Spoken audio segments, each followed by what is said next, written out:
Bien-aimés dans le Seigneur, chers frères et sœurs en Christ, vous qui me suivez tous depuis vos demeures, je vous salue tous dans le précieux nom du Seigneur Jésus. Et je suis très heureux de vous retrouver par le biais de ce canal Internet pour partager avec vous la parole du Seigneur. Mais avant toute chose, je vous convie à élever la voix avec moi, à prier et à recommander ces moments que nous allons passer ensemble entre les mains de Dieu. Priez. Notre Père, toi qui es aux cieux, toi qui existes d'éternité en éternité, toi qui vis dans les lieux très hauts, inaccessibles à la chair, au sang et au péché. Nous te bénissons, nous te glorifions, nous t'exaltons, nous reconnaissons que tu es l'unique et le véritable Dieu. Loin de toi, c'est l'injustice, hors de toi, c'est l'iniquité. Voilà pourquoi, Seigneur, je viens à toi humblement. Je viens te remercier pour cette grâce que tu me fais d'être l'instrument par lequel tu vas parler à ton peuple. Qu'il te plaise, Seigneur, ô Dieu, que moi-même, je sois bénéficiaire des grâces, des bénédictions attachées à cette parole. De même, Seigneur, je te prie pour les cœurs de mes frères et de mes sœurs qui me suivent. Touche leur cœur et que cette parole produise en eux la vie. Ramène-les à toi en toute humilité, en toute obéissance et dans ton amour. Au nom de Jésus-Christ. Amen. Bien-aimés dans le Seigneur, l'activité est encore dominée par le coronavirus. Et vous comprenez, bien-aimés, que nous ne puissions pas ne pas dire un mot au sujet de cette pandémie. Tous nous suivons les informations. Tous nous savons que les morts ou le nombre de contaminés augmente par le monde. Que faire?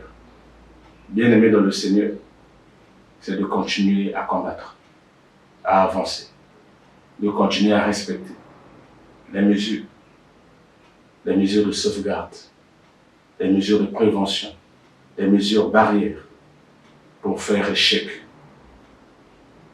à ce coronavirus dans nos vies et dans nos maisons. Alors continuons, bien-aimés, à porter nos masques, à se laver fréquemment les mains avec du savon ou à utiliser les gels hydroalcooliques. Continuons, bien-aimés, à respecter toutes les mesures de distanciation. Faisons très attention pour ne pas devenir un sujet contact, pour ne pas importer cette maladie, cette saleté dans nos demeures, dans nos familles. Bien-aimés dans le Seigneur, chacun de nous a beaucoup d'amour pour les gens de sa maison. Que cet amour oriente notre engagement dans le combat face au coronavirus. Que Dieu vous bénisse. Bien-aimés dans le Seigneur, après avoir fait ce devoir citoyen, je vais maintenant faire celui du pasteur. Je vais donc commencer par rappeler ce que le Seigneur nous a dit le dimanche dernier. Le Seigneur nous a donné une révélation. Révélation parce qu'elle n'est pas cachée, elle est écrite dans la Bible. Dieu nous a dit que la seule façon d'espérer vivre longtemps, vivre heureux sur terre,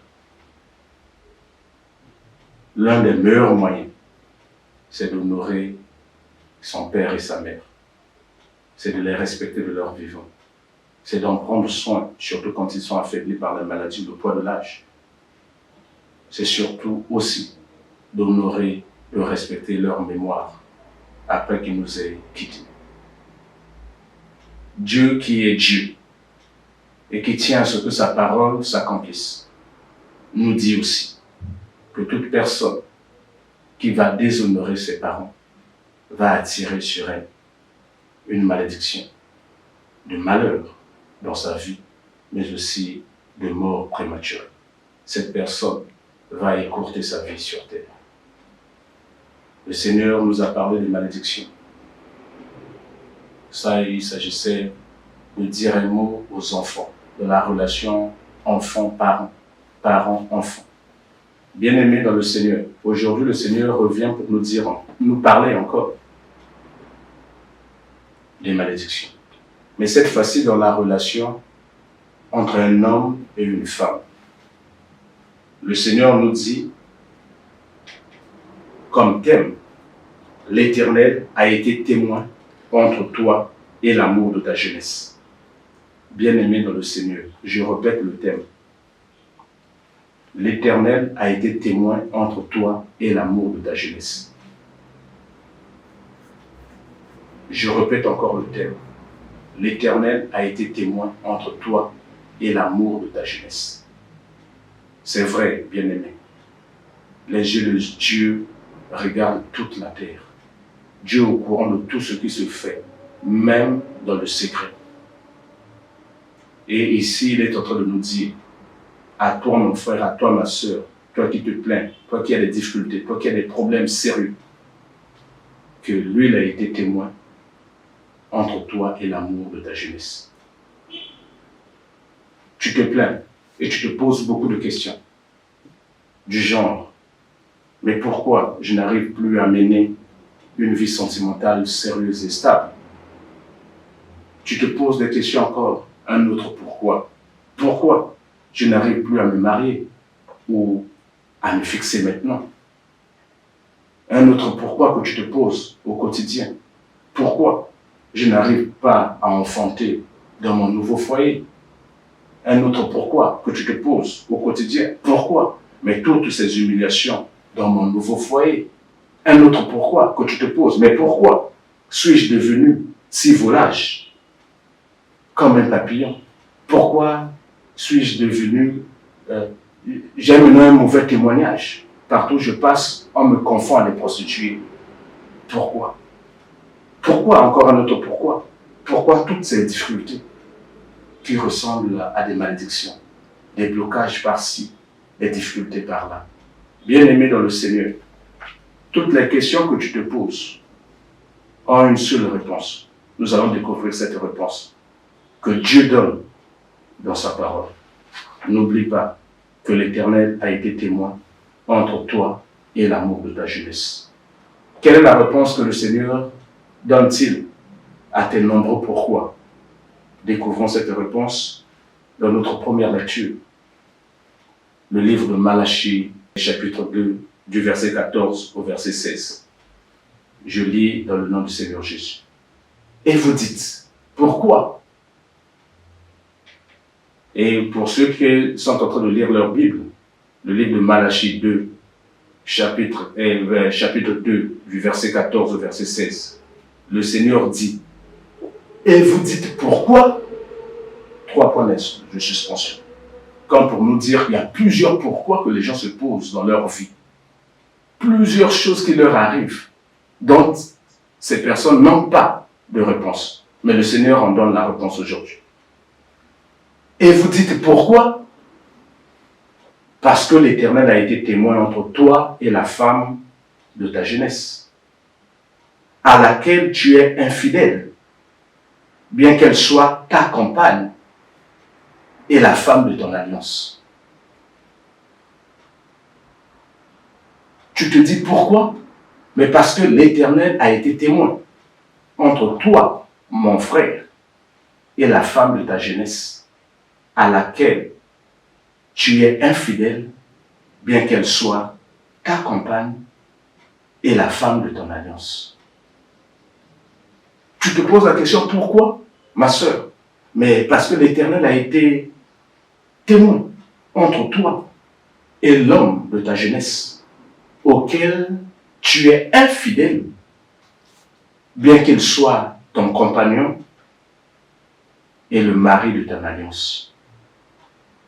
Au verset 15, le Seigneur dit, nul n'a fait cela avec un reste de bon sens, Un seul l'a fait. Et pourquoi? Parce qu'il cherchait la postérité que Dieu lui avait promise. Prenez donc garde en votre esprit et qu'aucun ne soit infidèle à la femme de sa jeunesse. Qu'aucun, si Dieu protège les parents comme la première figure d'autorité, Dieu aussi a protégé la première relation sentimentale que tu te noues. La première relation sentimentale pour laquelle tu t'es fait des engagements. La première relation sentimentale qui est dans ta maison comme mari et qui est dans ta maison comme femme. Cette relation est protégée de Dieu. Parce qu'il a été témoin de vos engagements. Bien-aimés dans le Seigneur. Et le Seigneur continue de dire au verset 16, « Car je hais la répudiation. » Bien-aimé dans le Seigneur, toi qui me suis, non seulement que tu es infidèle envers la femme ou l'homme de ta jeunesse, mais maintenant tu es en train de concevoir même le plan de la répudier. Maintenant que tu es en train de concevoir le plan de quitter cet homme, de répudier cette femme, entends ce que le Seigneur est en train de te dire maintenant. Car je hais la répudiation, dit l'Éternel, le Dieu d'Israël, et celui qui couvre son habit, qui couvre de violence son vêtement, dit l'Éternel des armées. Prenez donc garde à votre esprit, ne soyez pas infidèles. Le Seigneur dit qu'il a été témoin entre toi et l'amour de ta jeunesse. Le Seigneur dit, ne sois pas fidèle et ne sois pas infidèle. Le Seigneur dit surtout, ne la couvre pas de violence, d'injures, d'humiliation, de mauvais traitements, parce que tu ne veux plus la voir. Et le Seigneur dit qu'il est la répudiation.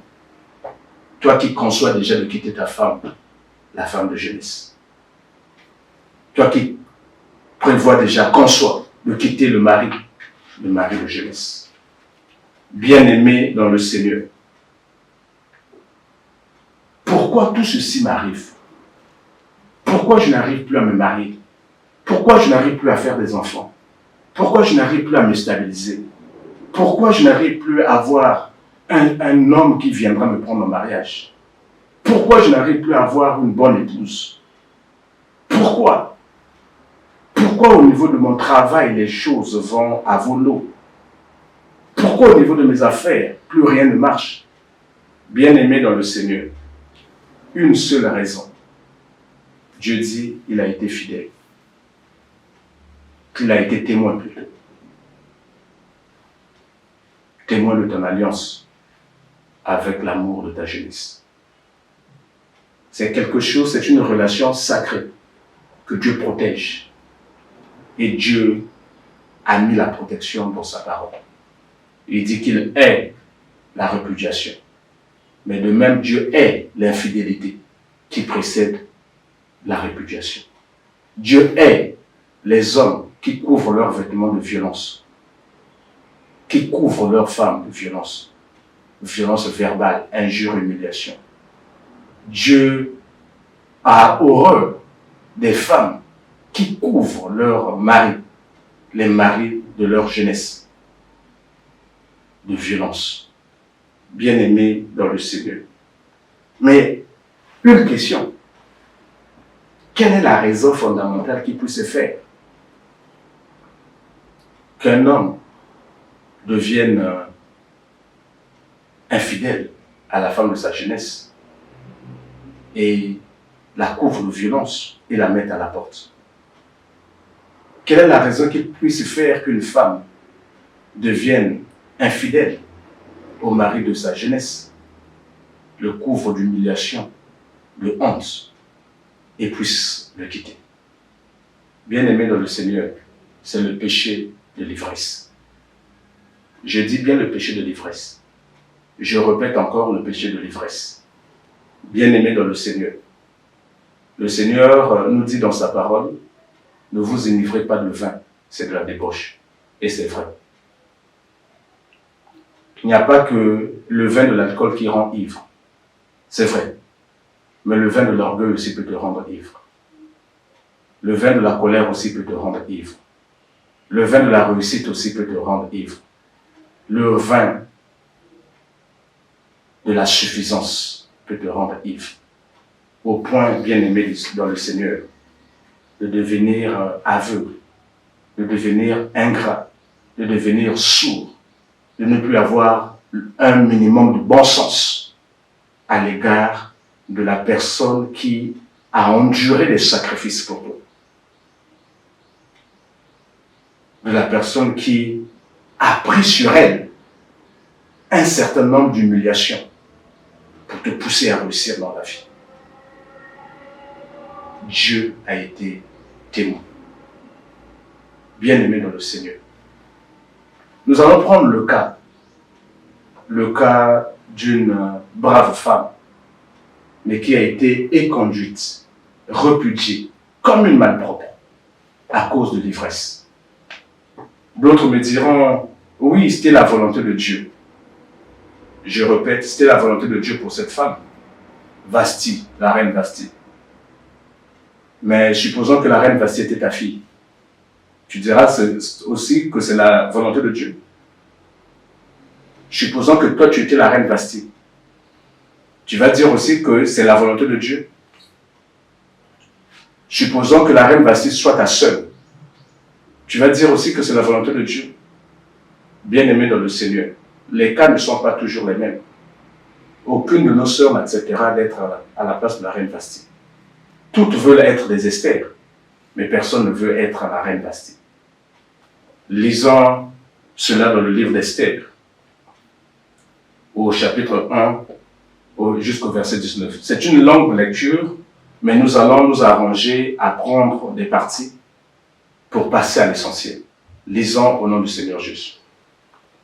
C'était au temps du roi, c'était au temps d'Azyrus, de cet Azyrus qui régnait depuis l'Inde jusqu'en Éthiopie, sur 127 provinces. Verset 3. La troisième année de son règne, il fit un festin à tous ses princes et à ses serviteurs, les commandants de l'armée des Perses et des Mèdes, les grands et les chefs des provinces furent réunis en sa présence. On servait à boire dans les vases d'or, au verset 7, de différentes espèces. Il y avait abondance de vin royal. Grâce à la libéralité du roi. Verset 10. Le 7e jour, comme le cœur du roi était réjoui par le vin, le cœur du roi était réjoui par le vin, il ordonna à Méoman, à Bista, Arbona, Bicta, Abata, Zeta et Carcasse, les 7 eunuques qui servaient devant le roi Azyrus, d'emmener en sa présence la reine Vasti. Le cœur du roi s'était tellement réjoui du vin qu'il envoyait 7 personnes pour prendre sa femme, d'emmener en sa présence la reine Vasti, avec la couronne royale, pour montrer sa beauté au peuple et aux grands, car elle était belle de figure. Vous voyez déjà que quelqu'un était ivre.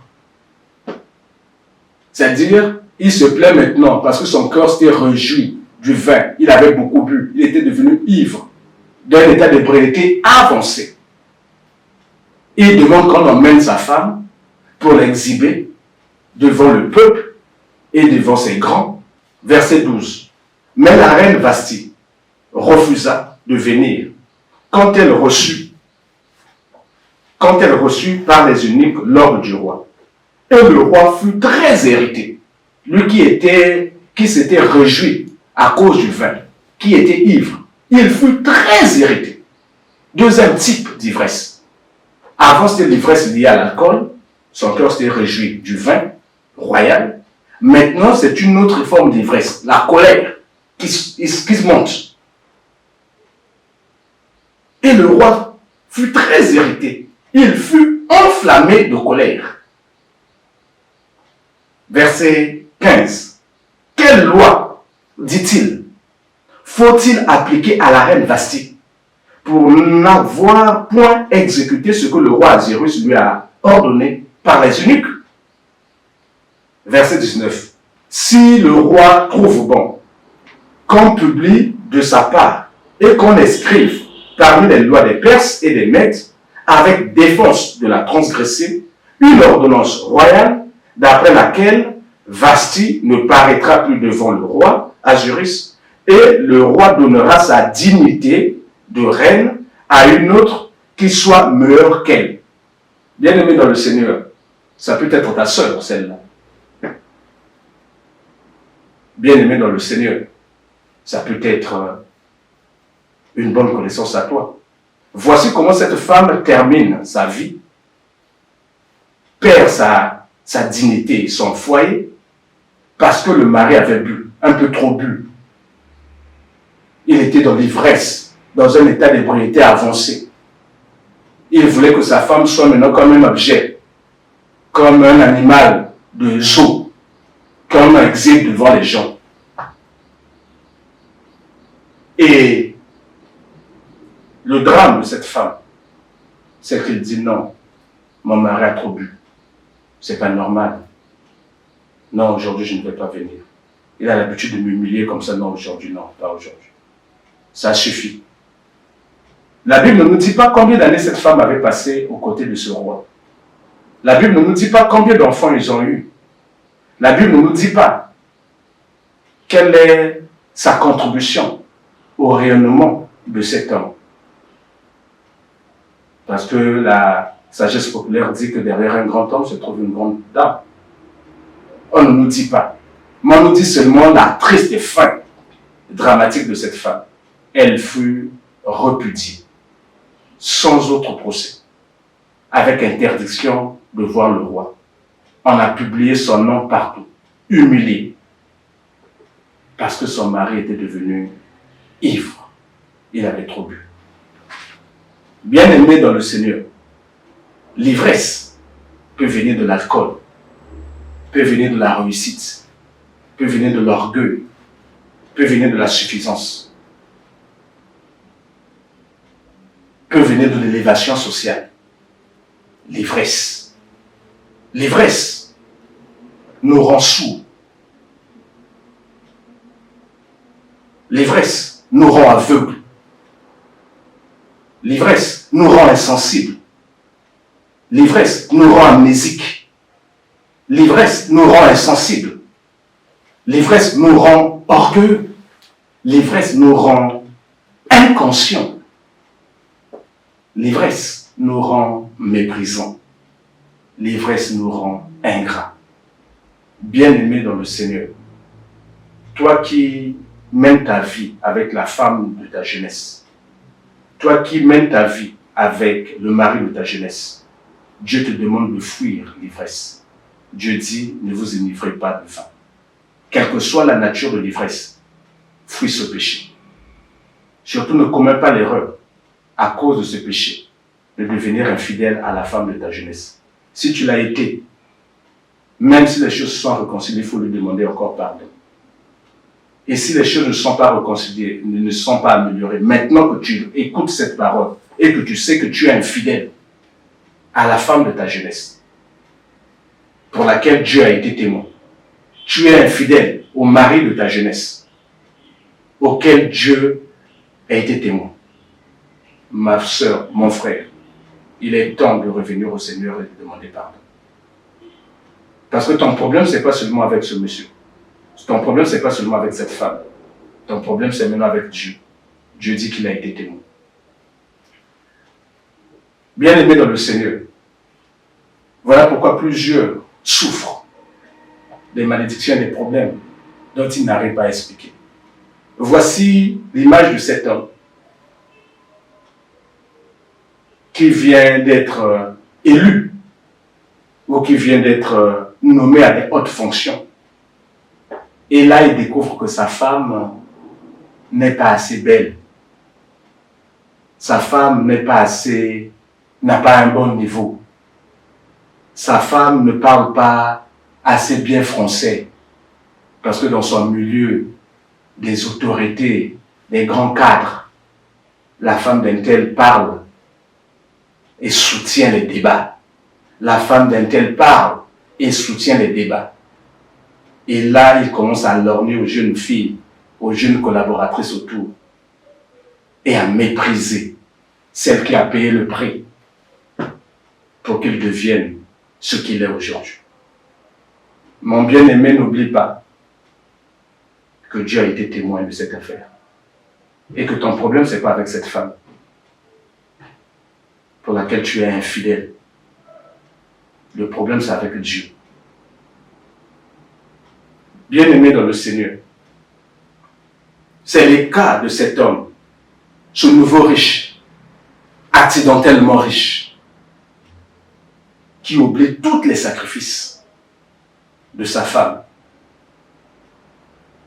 la femme de sa jeunesse, et qui l'humilie publiquement avec des petites maîtresses, avec des filles qui ont l'âge de leur première fille. Et quand la femme parle, ce sont des injures qui fusent. À la fin, on dit, si tu n'arrives pas à supporter, il faut partir. Bien-aimé dans le Seigneur, les nuits passent.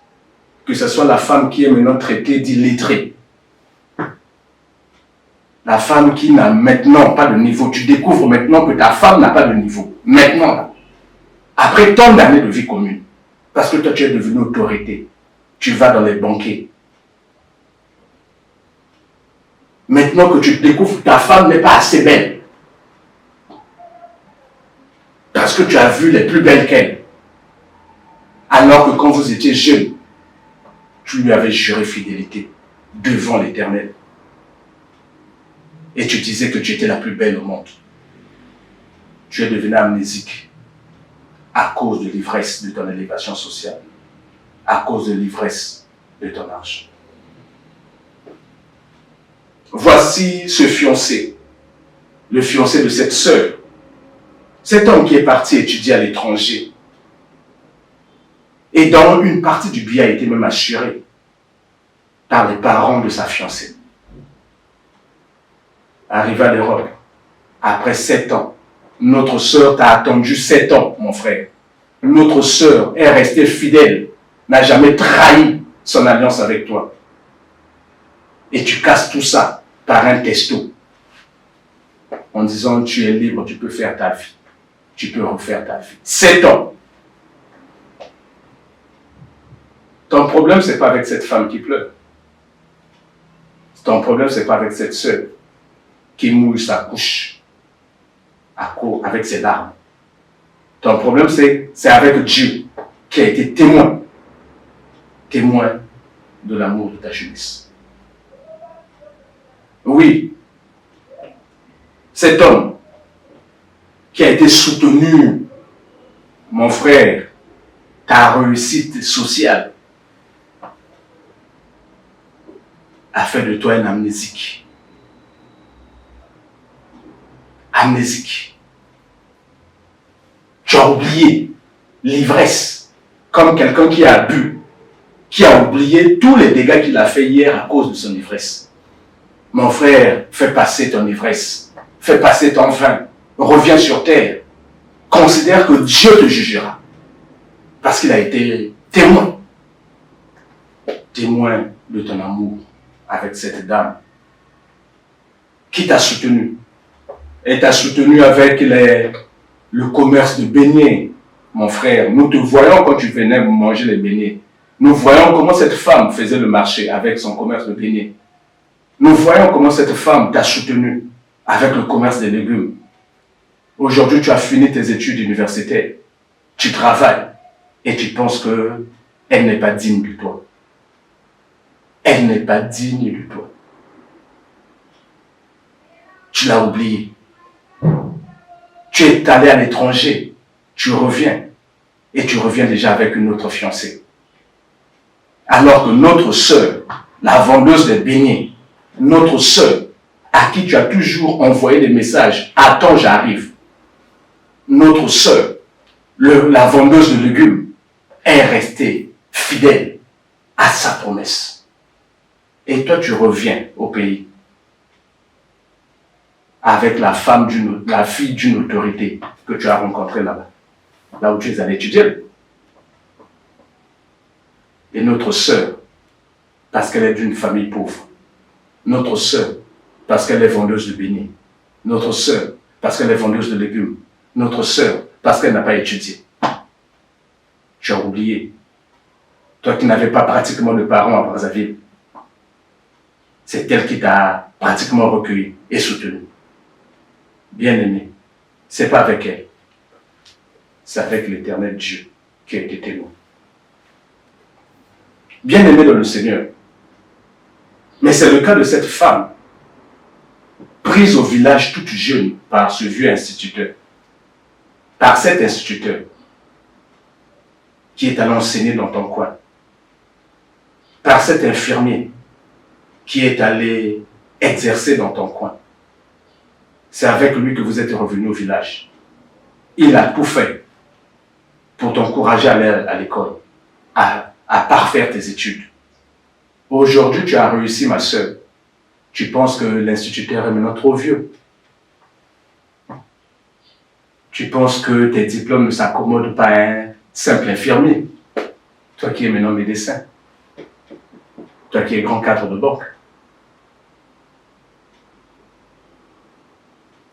Ou tu penses que tu n'as plus de temps à perdre avec cette relique. Il est devenu une relique, une vieille chose à jeter. Parce qu'il a fait valoir ses droits à la retraite. Et toi, cadre, tu es devenu amnésique, ma sœur.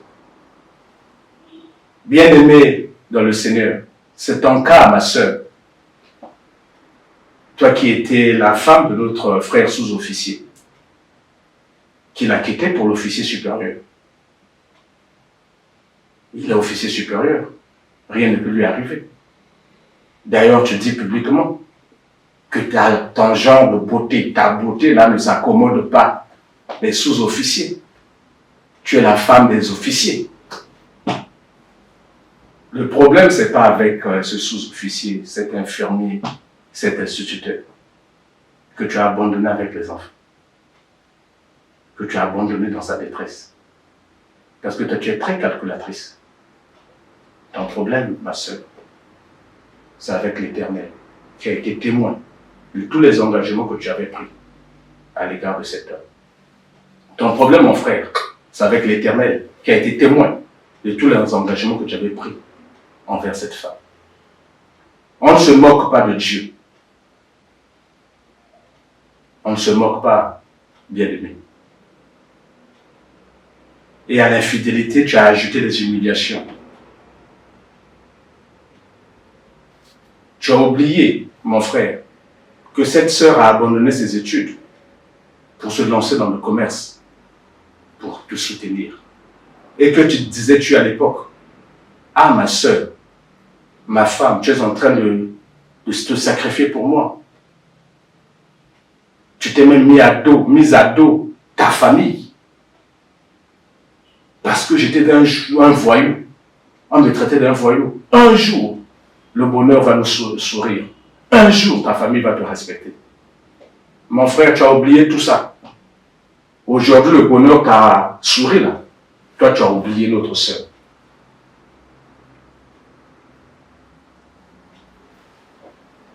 Bien-aimé dans le Seigneur, ce qu'un homme sème, il le moissonnera.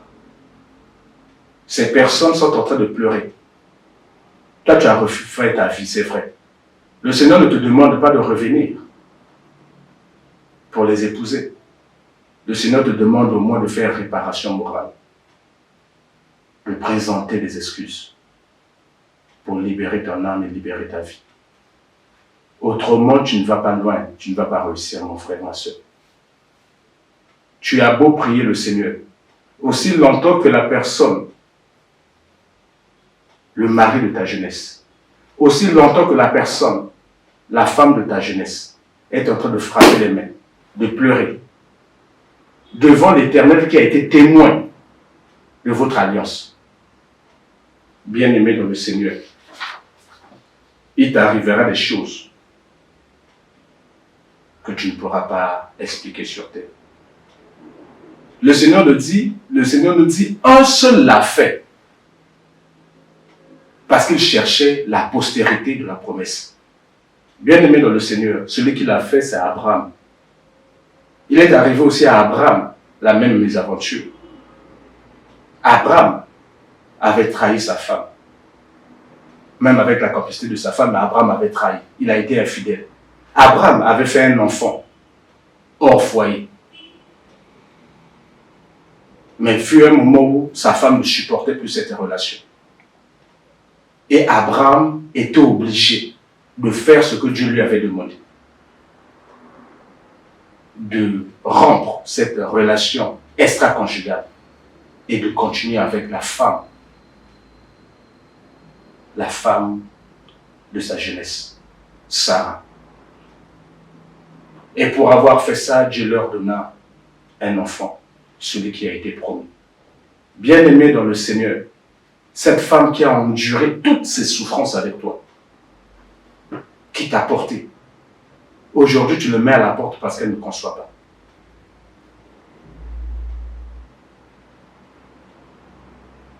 Tu n'as même pas interrogé le Seigneur. Tu n'as même pas prié avec elle. Tu n'as même pas remué le trône de Dieu. Tu n'as même pas imploré la grâce du Seigneur. Tu l'abandonnes parce que tu as fait des enfants dehors et elle n'a plus de place. Elle est en train de pleurer. Bien-aimée dans le Seigneur, cette femme qui a même abandonné son travail, à qui tu as demandé de laisser le travail, de démissionner. Tu as dit que je gagne bien, ma chérie. On a commencé notre vie il y a des années. On a un long parcours. Tu me connais. Tu peux abandonner le travail. Occupe-toi des enfants. Et la femme soumise, aimante, obéissante à son mari a accepté. Contre la vie de sa famille. Aujourd'hui, tu la mets à la porte, sans bien, sans aiguille, parce que tu as trouvé plus belle qu'elle. Parce que tu as trouvé celle qui parle français, qui soutient les débats avec des amis scientifiques. Bien-aimé dans le Seigneur, on ne se moque pas de Dieu. Ce qu'un homme sème, il le moissonnera. Nous allons atterrir. Dieu nous répète. Pour vous, jeunes frères, jeunes sœurs qui suivez, faites attention. Pour vous, anciens, vous qui êtes mariés, et vous qui êtes infidèles en ce moment, arrêtez cette infidélité. Vous qui êtes en train d'humilier, de remplir vos vêtements de violence, arrêtez ça. Demandez pardon aux personnes à qui vous avez brisé les cœurs, humilié les âmes. Revenez au Seigneur, implorez sa grâce, parce que votre comportement non seulement va attirer les malédictions sur la terre, mais votre comportement vous ouvre la porte de l'enfer. Parce que le Seigneur dit que le mariage soit honoré de tous. Peut-être que toi tu ne le sais pas. Dieu a dit que le mariage soit honoré de tous. Dieu a dit que le lit conjugal soit exempt de toute souillure. Bien-aimé dans le Seigneur. Pour Dieu, le mariage doit être honoré de tous, entre deux personnes qui se sont fait des engagements très jeunes.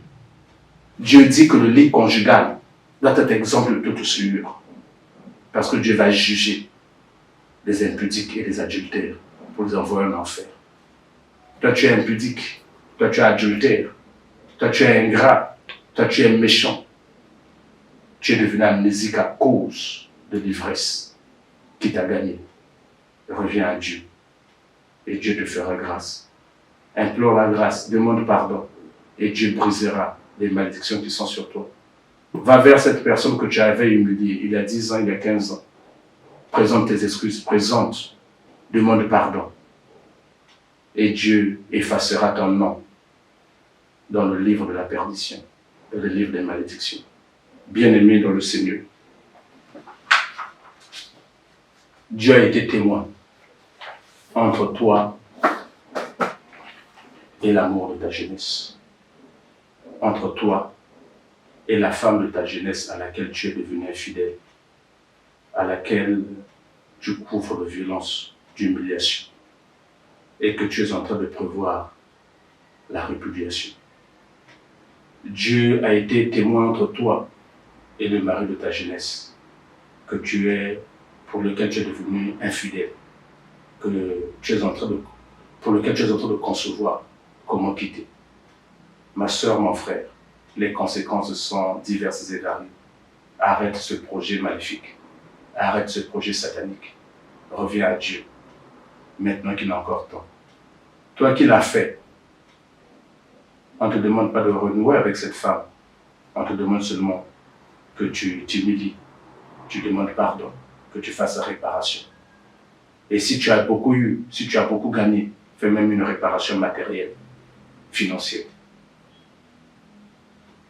On te demande, jeunes gens, toi qui te lances dans des fiançailles avec une fille, avec un garçon, pour lesquels vous êtes en train de vous donner des promesses de fidélité. Je vous demande de faire attention, parce qu'il est témoin. Bien-aimés dans le Seigneur, à charge à moi, à charge à vous, à charge à chacun de nous, de travailler pour son salut, d'éviter ses péchés et d'éviter ses malédictions. C'est par là que je termine cette prédication. Et je prie Dieu de vous bénir. Bon dimanche à vous. Amen.